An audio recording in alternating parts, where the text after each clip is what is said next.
Hello and welcome to this new edition of the Foojay Podcast. We're starting season 3 of this podcast in Chicago. Welcome to the Foojay Podcast, all your news about OpenJDK. Since December last year, I virtually visited a Java user group every month. This journey has already brought me to many places around the world. And this time I'm in Chicago to learn from the Java and Kotlin user groups. So my name is Grygleski. I'm the president of the Chicago Java Users Group. I think I would call myself more like a main organizer now. And anyway, so I am, by day, I'm a developer advocate. Currently at DataStax, a company that does mostly Gen AI now, but with their Cassandra database and vector database, all those things. And so, but my background been mostly in like event-driven streaming, things like that. So by night too, I'm an active tech community organizer, currently with Java Users Group and also a couple other users group too that are owned by IBM still. And so, that's kind of a nutshell about who I am. Hi, I'm John Burns. I am one of the organizers of the Chicago Kotlin user group. And by day, I work at Grubhub, where I'm a platform engineer. So I work on the service platform, not so much the infrastructure side, more on the actual service runtime, microservices architecture stuff. So we are mostly a JVM shop, and we have a lot of tooling and everything around the Java ecosystem to make developers more productive in that space with their microservices. So I kind of own all that tooling.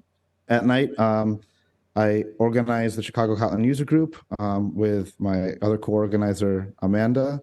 And I also speak at some conferences. That's me.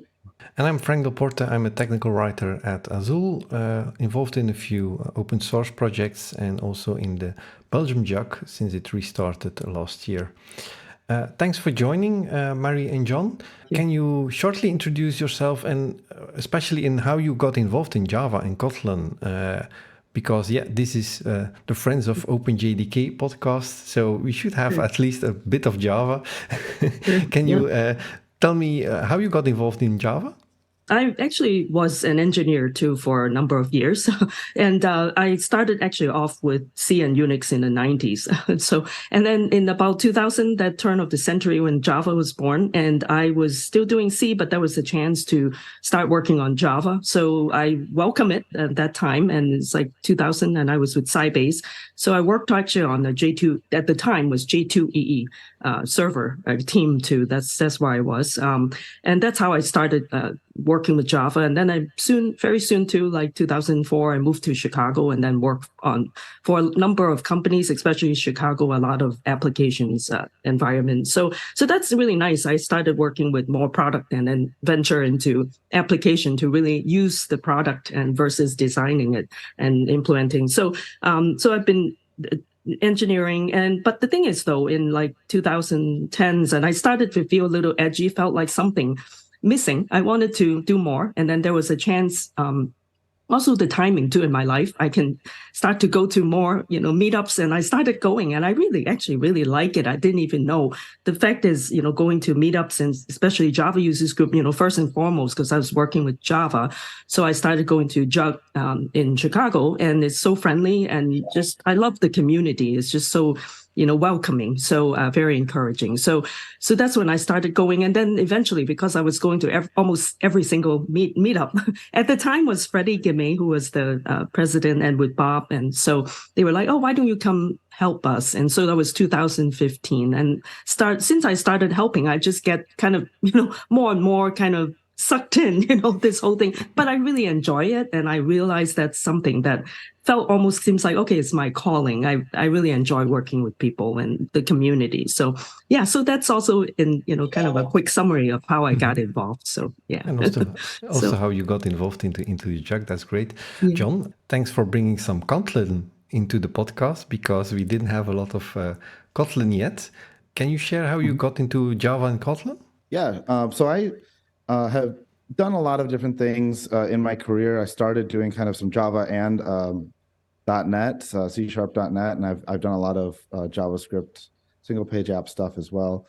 But as my career progressed, I pretty much specialized in Java.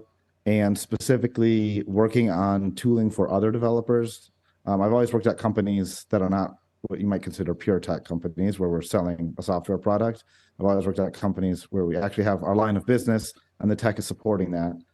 And so I've always kind of fallen into a niche of I build the software that the rest of the organization uses to build the software that actually runs the business. And since I had some exposure to C# and things like that, I did have some understanding that Java was maybe missing some features, right? In those Java 7 and 8 days. It wasn't quite modern. And so when Kotlin came around, I took a look at it and I immediately saw some stuff in it that I really wanted.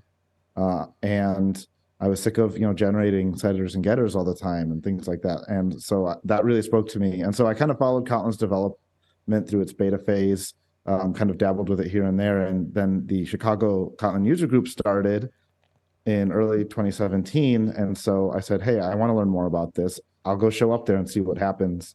And I did. And so pretty quickly, I also got roped into helping out. And eventually the original person who started it kind of had to step away. And so kind of pick up the reins. Our user group is a lot of JVM based Kotlin, but also other stuff. And so we can get into that as we go. But I mean, so it might seem to some people that Kotlin is this thing that's not Java, but really a lot of the time it really is just Java. It's just a little bit of syntactic sugar, but we're still on the JVM and we're still using the same libraries and frameworks.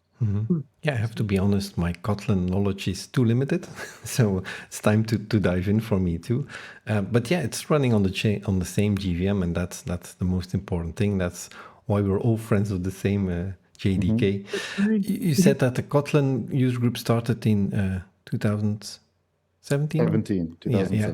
And the Java user group is older, I guess? So that's true. You brought up an interesting question. I was looking at, right? So the current, I'd say, generation, although people said I'm like the new generation, but let's say going back to Freddie, and he picked up the slack, right? And so that was like 2013, I'd say, so about 10 years, the generation. But I wanted to bring that up because it first started when Java came out, and Oracle actually first started the Java users group in Chicago. It was run by salespeople. I believe. And so thing is, though, it didn't last too long, unfortunately. And then somebody else too in between picked it up too. And that also, unfortunately, didn't go for too long. And Freddie, actually, when he mentioned about it, was he came back, he thought, he's, as we know, Freddie from Seattle JUG now. So he's kind of very enthusiastic all the time. So he restarted the Chicago JUG. He said initially, too, there were only 5 people coming, 5 or 10 people. But as such, right, Freddie's very passionate person. So eventually, too, people started coming back. And also, I think in 2013, 14, there were a lot of newer frameworks came out, and Spring was getting really popular, too. So I think they were able to attract a lot of people then. And so since then, and then, of course, Freddie moved to Seattle, and then I was helping out so much, so I now became the main person since I think 2018, like around COVID time, actually, right before COVID, I became the main organizer. But yeah, so that's how it kind of That's an interesting context because from my point of view, I do see those like early 2010s as a time in Chicago when like the .NET ecosystem was very popular here. And at that time is when the switchover was kind of happening, where .NET was kind of fading away, becoming more legacy, and Java was really becoming a lot more popular. So that's right, exactly. Yeah, that aligns with the resurgence of the JUG. Exactly. Yeah. So you have 2 different groups. You have the Java group, you have the Kotlin group. Are there really 2 different things? Because Mary, you said, we have to invite John to this podcast, so you know each other, definitely. And I've spoken at JUG about Kotlin too, so, but I think I can answer that because it's kind of on us as the smaller group, as why do we exist, right? So when the Kotlin user group was started, like I mentioned, Kotlin was still pretty new. In 2017, remember, this is before Google kind of announced that they'd be using it on Android and everything like that. So people came kind of from all over who were interested in Kotlin, not just necessarily kind of enterprise industry Java developers. It was people from education, people who were like into Haskell, and they wanted to see what they could do with functional programming in Kotlin. And there was web developers who were interested in using it for web development because Kotlin can also compile to JavaScript. And so there's kind of like a diverse array of people who are interested in Kotlin at first. And so that community kind of formed around that, and we still have that today. So whenever we do talks and things like that that are specifically around JVM Kotlin, we do try to combo with CJUG and do combined events, and we work closely together. But then a lot of times we have other stuff that's just not really about the JVM at all. And, you know, in those early days also, it was a lot of like hack nights and workshops because we're all trying to learn, right? It wasn't, there weren't as many people out there giving talks on Kotlin at that time. There were a few and we got them, but mostly it was just like, let's show up and like show everyone what problem you're wrestling with right now and let's figure it out together, which is kind of like a different vibe from a more established user group. But now we do kind of have that more established feel where we have speakers coming in, speaking about known things, and then we just have the kind of social part after. But so I think that there's a lot of overlap, but it's not a perfect circle. It's a Venn diagram. But that's why we kind of want to keep our identity separate. We don't want to alienate those people who are not interested at all in like regular JVM development. I think that's what John put it very nicely too. And then from CJUG's point of view, I think we're getting so big too, I do have to say, it's hard to address every single aspects of Java. And so I think, you know, obviously Kotlin is, to me, right, I always look at it like we're cousins, kind of if you look at a family, we're related, and though not exactly the same, but from the same family. So it's nice too. And John's been always so friendly, and actually he's really big help too. And I would go a bit more into, you know, the COVID time and just all these things. And I mean, having John around is really a nice kind of, you know, you have your cousin there helping. It's really nice, you know, helping the Java users group. And of course, you know, we each have different focus and different history and everything. So, but I think, you know, it's always nice to have like multiple groups or multiple people doing something like this. And I think, you know, it's like, what is it called? The sum is greater than its parts or something, right? So it's, you know, never hurts, I think, to have like combination. And that's why I said, when Frank, you asked me to come to this podcast, I said, well, let's have John too, and just makes it more flavorful. Let's hope, you know, this podcast recording is, you know, the content for folks are more, you know, more than just Java, JVM, and we have Kotlin as well. So yeah, like they say, 1 + 1 is 3 in this case. Yeah. And we learn from it. Yeah, and that's something we've seen in the evolution of Java. Then if you look at Kotlin versus Java, like you mentioned, you were sick of the getters and setters. Now we have the records in Java, so I guess one and the other inspire each other. And that's, I think, probably also in your jugs, in your user groups, that you are inspiring each other with the type of events that you organize. Yeah. How big is the user group? CJUG currently we have like registered is like 3,300 something. I didn't look the latest. So almost 3,400. I was kind of really impressed too. Although I do have to also comment that, you know, not everybody is active. And so, and then I also see people leaving, but also at the same time, people joining. So I think it looks like more people join than leaving, which is good. So that's the size we're in right now. Yeah. So Chicago Kotlin user group on meetup.com has 938 members. I just looked it up. Realistically, what we get on a pre-COVID, and we could talk about what happened with COVID, but pre-COVID, we were getting usually around 30 or 40 people to a meetup. And it's much less now post-COVID. Yeah, COVID, it's mentioned, I think, in every JUG podcast, it had a big impact. All the real life events stopped. But it's much harder now to get people from their home office to the JUG or to the user group. Is that the same feeling you have with your organization? Yes, save for CJUG, right? I think that's what we are experiencing right now. And it was probably last year, 2022, when things started reopening up and, you know, all the restrictions from the government started relaxing. So that's when we started running in-person meetups, and we tried it a couple times, and the attendance wasn't very good. You know, every time, I think we had maybe 4-5 in-persons. And I'd say it was roughly, you know, like I said, with 3,400, not all active members. We had roughly, maybe in the beginning was like 20 people coming, like 20, 10, between 10 and 20. So, and the nice thing seems to be this year, and just last week we did a meetup, and there was 85 sign up, but so we got about 25 who came, and then still there were people joining us from remote on our live stream too. And partly it's because too is that we have attracted folks from other countries to join our group. During COVID, I think that's one nice side effect of COVID is we're able to attract a lot of remote attendees and from other countries as well. But so to answer your question, I'd say right now to 20 to 30 people in person. Yeah. So, but I think also is because we've talked about it too with other JUG leaders. Probably it's because of folks working from home, then they don't want to commute. And in Chicago too, the traffic is very bad. If you kind of come into the city in the evening, you're bound to run into some traffic conditions. So so that then isn't helping. So that's the scenario right now for us. So we had a little bit more success on coming back from COVID because, like I said, we used to have around 30 to 40 people show up, and after we started doing in-person events again this year, at the beginning of this year, we've been seeing kind of like 10 to 15. So it's a lot less, yes, but it's a pretty good percentage of what we used to have. And I think I attribute that to a couple things. One is Amanda, my co-organizer, did a great job running virtual events throughout the pandemic. We just never stopped.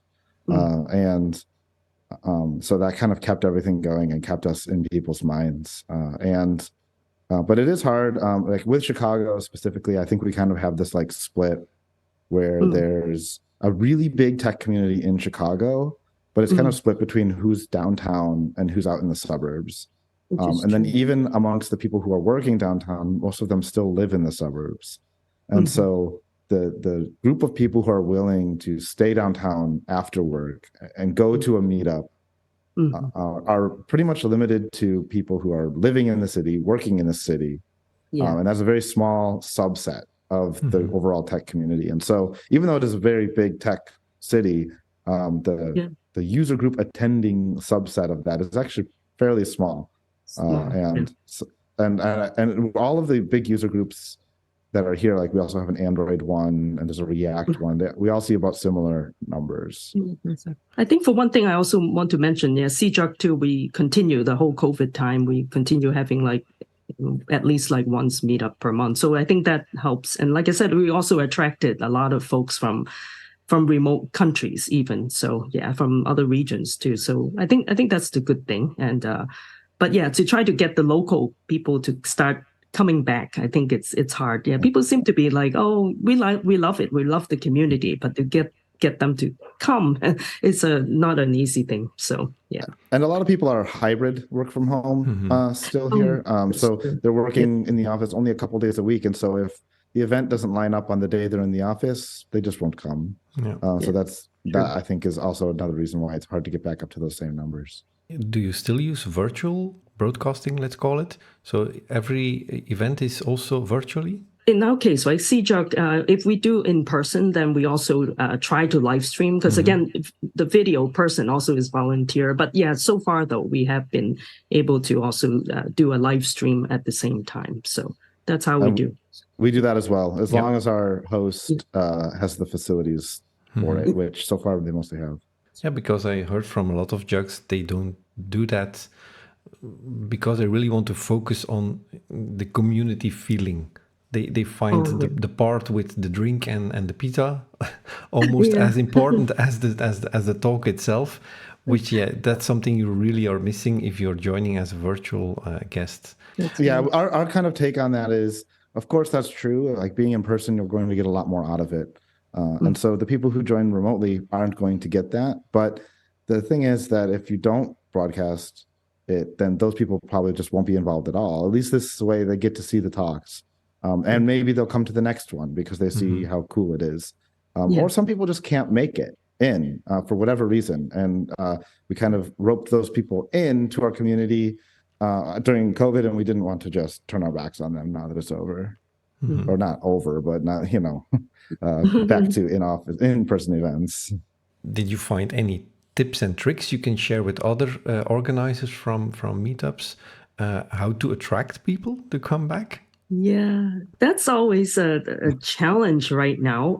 I think for me, sometimes I look into the topics. What are the topics that are more trendy or more attracting people? So I try to also take a look. I mean, we also have speakers who want to speak for us, but I also give some preference to thinking, okay, these might be an interesting topic and things like that. So I think topics definitely will be kind of important too. Yeah, let's say, with Java, it's always Spring, something to do with Spring. It's always you can always find the audience.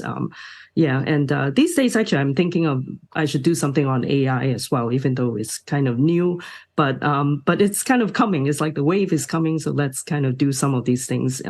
So to answer your question, I think first thing is maybe have attractive topics too. I think that's one. Maybe John also, you have some idea.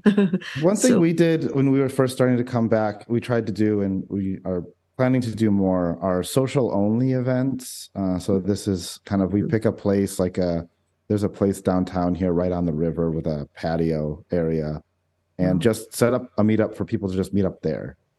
We don't reserve space at the place or anything. We're just, whoever shows up, we show up and grab some tables. Because the talk, a lot of times you can get that online now through so many user groups and online events. But as a way of just recentering on the community, for those of us who we haven't seen each other in years, let's reconnect, reintroduce ourselves, and greet anyone who's new, who's come along on the way. And so that's kind of been good for bringing back that sense of community and meeting people face to face, because when you have a talk and then you have the social part after, usually you're getting kicked out of the building pretty quickly, and you don't have that much time to talk. And so setting up some social only events gives some more space for that. So that's one thing we tried. And also we've been able to get kind of bigger headlining speakers, I guess you could say. I think because of there being less conferences and things like that going on, we were able to kind of get some speakers who normally would not bother to come to our user group. So we've capitalized on that and gotten some big name speakers in. And we try to do combo events. We did one with CJUG where we had Josh Long and Justin Riak from Spring and Gradle. And that was a great event. And that got a lot of people out. You succeeded in limiting Josh Long in the time that he was speaking? Because I cannot remember exactly. We did. Yeah? We did. Because one of the earlier podcasts we had with the JUG, they mentioned the most remarkable one was Josh Long, and he couldn't stop. And I think they were just thrown out of the building after 3 hours. Well, the trick was that that Justin had his talk after Josh. Yeah, okay. That's right. Also, for you personally, what is the benefit of being part of the community and organizing these events?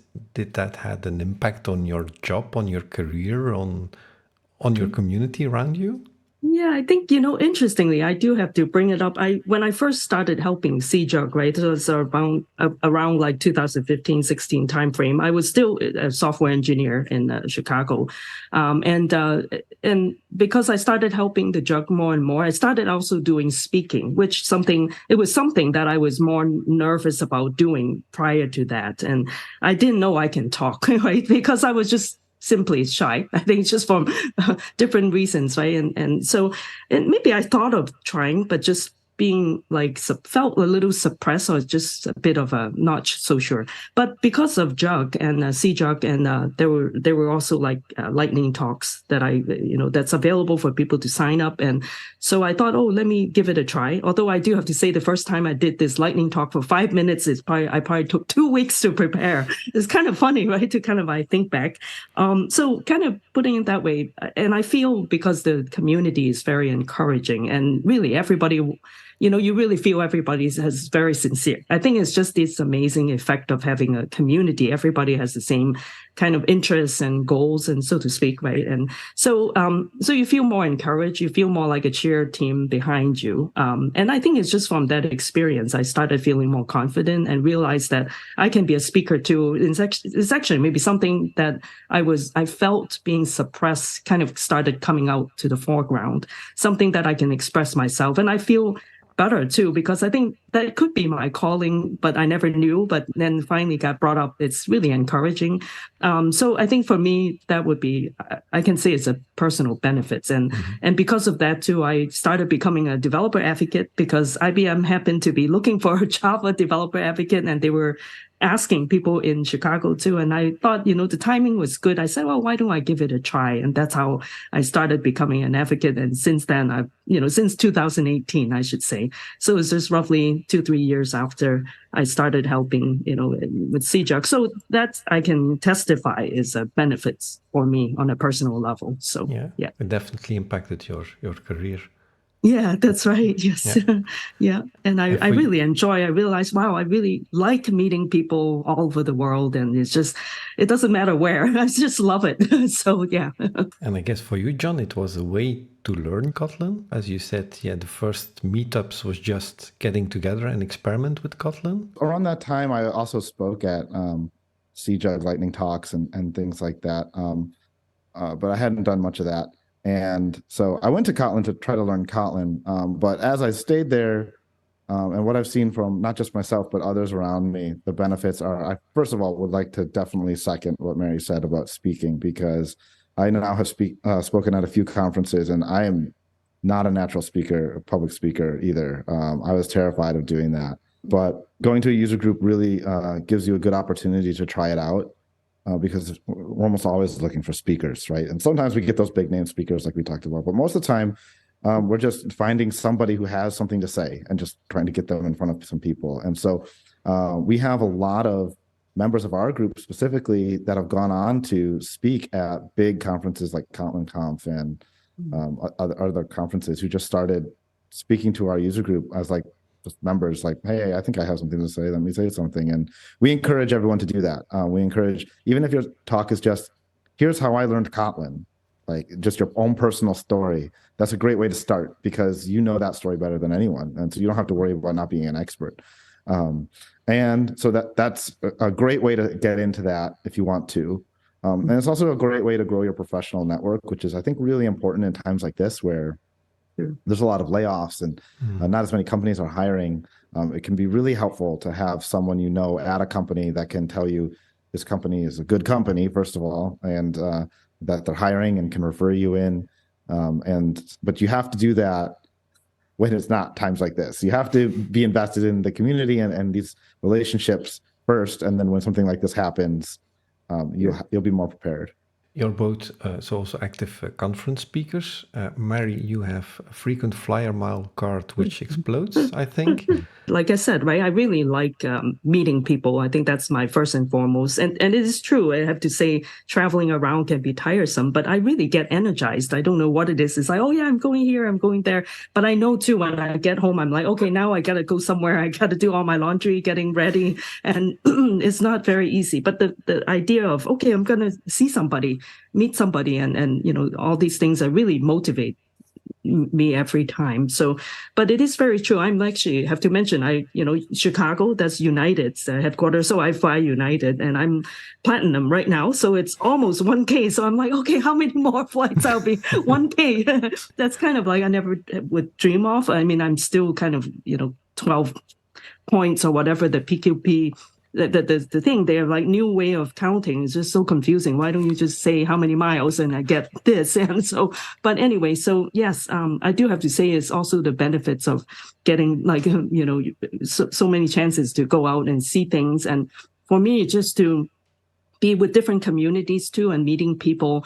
And you find that people are the same everywhere. Everybody is like, you have the aspiration, especially if you're developers, we're talking the same language, right? As of Java or JVM. And it's just really nice. Everywhere you go, you feel that there's a home somewhere and that welcomes you, kind of a feeling, this whole global community type of feel. And I do have to say, it's a very nice, kind of unstructured, yet also an amazing kind of setup everywhere. There are jugs, and we're not paid. Everywhere is being run by volunteers and people who are passionate to make this happen. I think it's a very nice kind of setup. If I think about it, right, it is a very nice thing to make everybody feel at home. But I think, on the other hand, I think on the marketing level, I guess, for Oracle, right? So it's kind of smart too, because this way you also sustain the community. You make sure Java keeps going. There are community process. There are different things that are happening because of this community.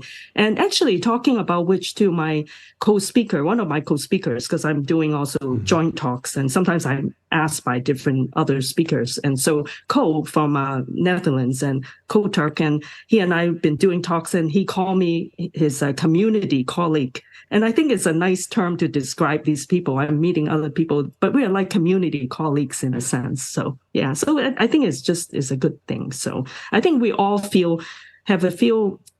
or how can I say, we all have this need, kind of as a human being, you want to feel like you're part of a community. So yeah, that sense of, I guess, belonging in some ways. So in this case, a professional organization, but outside of work, I think it's a very nice, nice kind of thing to have. So yeah.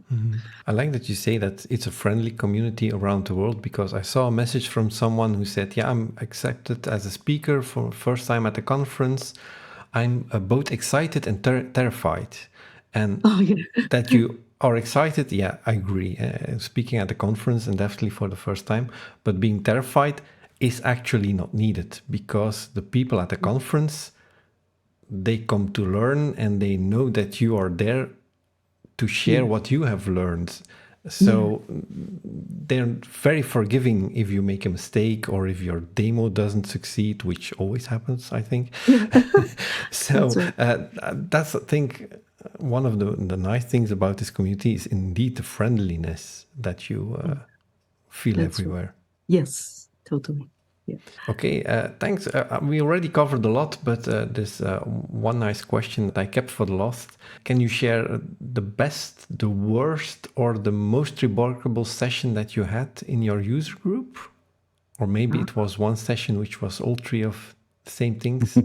I just mentioned that one with Josh Long and Justin Riak that we had recently, so I can skip past that one. That one was really good. But earlier in our history, we had a talk from Thomas Neild, who talked about using Kotlin for data science. And this was back in, I think, 2019 or so. And, it's still mostly Python, right? But everything was Python back then for data science. And he really made a strong case that it shouldn't be necessarily. And it was a really good talk.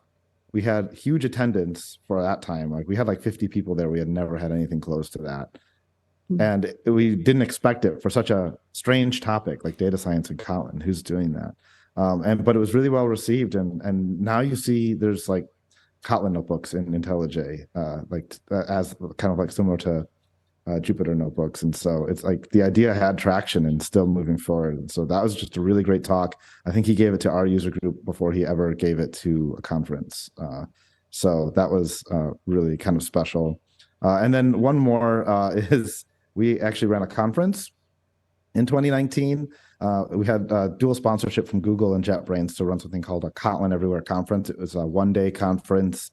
We kind of partnered with our local GDG, Google Developer Group, to do it, but they helped us with the money, because we don't have money. We're not an LLC or whatever. So they helped with that a lot. But for actually organizing the conference and the speakers and the tracks and the venue, it was mostly me and Amanda, and neither of us had ever done that before. So we were way in over our heads, but we figured it out, and we got some really good mentorship from Mary and I's mutual friend Todd, who has helped organize both of our groups in the past. And we made it happen, and it went really well. It was a ticketed paid event. We had over 100 people there for an all-day conference, and we had some great speakers, and it just went really well. And then for worst, here's what I'm going to say. I'm going to have a cop-out answer, but I'm going to say anytime we actually meet, it's good. Okay. We had remember I mentioned earlier that we tried some social only events. And the first one we tried was last year. It was October. The weather was starting to turn, and it was like our last burst of warm air. So I said, let's try to meet up and let's do this like outdoor event. And we planned it and everything. And then the day came and it was just rainy day, like just storms all day. And so I still went. They had like a little like, overhang you could stand under. And I went, and one other person showed up, and it was someone who I used to work with who had left and gone to a different company, and they were using Kotlin over there. And he just wanted to come and tell me that he's using Kotlin now and talk about it. And it was just a one-on-one catch up with someone who I hadn't seen in a few years. And it was great. So anytime people are getting together to talk and meet, I think it's good. So that's my cop-out answer for that one. That's a very nice story. A user group with 2 persons. Yeah. And sometimes I agree too. Sometimes, it doesn't matter how many, but it's really the engagement level that counts. Like if you have everybody, even if you just like 3-4 people, everybody is so engaged and you have great conversations. I think that's what it counts. Even like as a speaker, I feel when I do presentations, I mean, I have had in cases of like 1,000 people too at the hall or something. And also sometimes can be just 5 or 6. And because I also spoke at some conferences that are primarily, let's say, a .NET conference, and I was speaking there as Java. I only got 4 or 5 people, but people who came actually were very engaged. And so, yeah, it really doesn't matter, right? You just the level of engagement. But okay, so back to your original question too about the best and the worst. I'd say, is CJUG too. There's so many. Sometimes I can't even remember exactly, but I do have to say some of the celebrity speakers who came, like Venkat. One time we had Brian Getz too, but that was way before COVID. And then some other maybe bigger names speakers, and those are always memorable. And for CJUG too, pre-COVID times, we actually, would have like almost 100 people or something for Venkat, and it's quite easy. But usually you get 200 sign up, and it seems like the percentage is always like 50% show up rate. I don't know what it is. Like everywhere I go, it seems to be a 50%. So those are usually very good. You get such a high, great group of people, and their conversations, their social thing, people hanging out, even after lights out or something, people are still talking in the elevator, things like that. So we have had plenty of those too, even with smaller audiences. And so I think those are kind of great. I wouldn't say anything is really worse, but I do have to say though, there was some company that came and wanting to do pretty much use our platform as a webinar type of thing. So we've done that before, and